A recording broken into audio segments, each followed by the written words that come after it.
တိကလေးတစ်လုံးနဲ့လဲမာနတက်တတ်တယ်အတက်ကလေးတစ်ခုနဲ့လဲမာနတက်တတ်တယ်ရှင်းလားတချို့ကစာအုပ်ကလေးတအုပ်ဖတ်ပြီးမာနတက်နေတာလည်းရှိတယ်တချို့ကလက်မှတ်လေးတစ်ခုကင်ပြီးမာနတက်နေတာလည်းရှိတယ်နောက်အိမ်မှာငွေရှာနိုင်တာနဲ့မာနတက်နေတာလည်းရှိတယ်တိမ်လုံးသူတယောက်တည်းရှာကျွေးနေတယ်ဆိုတာ तू ကကျွန်းစားတာပါလို့ကိုယ့်ဟာကိုယ်ဆက်လို့အကျွေးရှိလို့လုံးရတာဟိုကမလုတ်ဖဲထိုင်စားနေတယ်ဆိုတော့ तू ကသခင်စားတာပါပြီးသား तू ကမတွက်ကနဲ့တွက်ကနဲ့အကျွေးကြည်မှာမဟုတ်ဘူးတော့ပါလား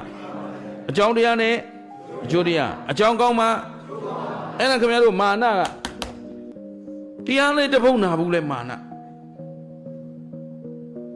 တချို့ကကိုယ်ဆရာသိတာကိုသိတာလည်းမဟုတ်ဘူးနဲ့မလို့တို့ဆရာဘလို့တော်တာမာန